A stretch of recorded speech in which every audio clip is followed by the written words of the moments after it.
Неге кесек бор жегіміз келеді?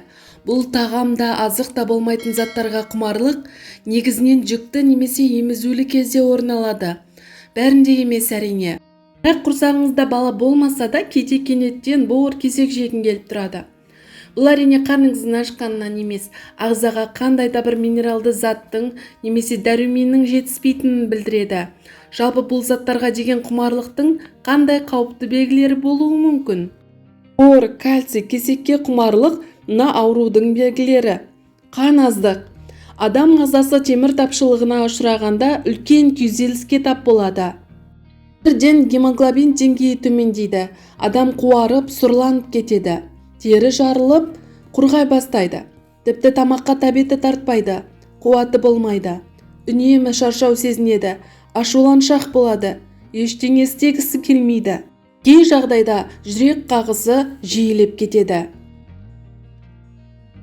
Аздық салдарынан адам ағзасы тамақты емес, керісінше борды, кесекті, кальций карбонатын қажет етеді. Мұның алдын алу үшін қан сараптамасын жасатып, дәрігермен ақылдаса отырып, емделу жолын қарастыру керек. Аздық қайсы адамға болсын қауіпті екенін естен шығармаңыз. Әсіресе жүкті әйелдерге денсаулығына мұқият болу маңызды. Сіз екі адам денсаулығына жауаптысыз. Кальций элементінің жетіспеуі. Ағза тап осы элементке зәру болса, онда жоғарыда аталған заттарға аңсары ауып тұрады. Кальций элементінің жетіспеуі ең алдымен бауырға зиян тигізеді. Одан бөлек шаштың, тырнақтың, тіс пен сүйектің саулығына кері әсер етеді. Ағзаңыз С, Д, Е дәрумендерін қажет етсе, міндетті түрде қабылдаңыз. Әйтпесе шашыңыз түсін жоғалтып, сынғыш келеді. Тырнағыңыз жұқарып, екіге бөлінеді.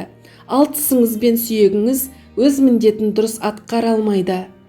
Қанша без, кейбір эндокриндік аурулар да ағзадағы кальцийдің тез жойылуына ықпал етеді. Сол кезде адам ағзасы борды, кесекті қажет етіп тұрады.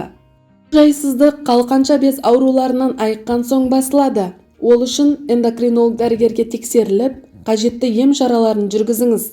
Жүктілік. Жүкті әйелдердің 60-70%-ның қалтасынан міндетті түрде табылатын осы заттарды шектеген дұрыс. Борда, кесекте сіздерге уақытша құмарлықты басқанымен, басқа ағзаңызға өте зиян. Нақтырақ айтсақ, бауыр, бүйректің, ішектің жұмысына кері әсер етеді. Салдарынан іш қату, қыжыл, жүрек айну мазалайды. Сондықтан өзіңіз бен балаңызға пайдасы тимейтін заттан арылыңыз. Ол үшін терапевт дәрігерге көрініп, шағымыңызды айтсаңыз, дәрігердің кеңесі арқылы денсаулығыңызды жақсартасыз. Тәуелділік. Білесіз бе, адамға бәрінен де бұрын ненің қауіпті екенін? Адам ұзақ уақыт ем алып, аурудан айығады. Жарасы жазылады. Бірақ тәуелділіктен құтыла алмайды. Мысалы, жүктісіз, сосын балаңыз туылды. Енді ол балаңыз 3-4 жасқа келді. Бірақ сіздің қалтаңыздан әлі кесек түспей жүр.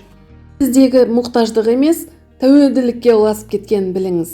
Кей адамдар кесек пен борды күйзелістен арылу үшін жейді. Күніне 1 килограмм кесек жесеңіз де, күйзелістен бұл жолмен арыла алмайсыз. Есесіне бірнеше дертті қоздырасыз. Бұл зиянды заттарды тұтынуды тоқтатайық. Оның орнына ағзамызды кальций, фосфор элементіне байтайық. Дәрігер тағайындаған емнен бас тартпайық. Жүріңіз, темір элементіне бай тағамдар, бауыр, кептірілген жемістер, өрік, алма, алмұрт, қара өрік, сиырдың миы, бүйрегі, тілі, қара қарақат, құлпынай және ит бүлдірген. Анар, лимон, апельсин, мандарин, жұмыртқа, қой, сиыр еті. Кальций элементіне бай тағамдар балықтың барлық түрі, творог, саумалдақ, теңіз қырыққабаты, ит мұрын сусыны, тіпті ірімшік, жаңғақ және сүт өнімдері кіреді.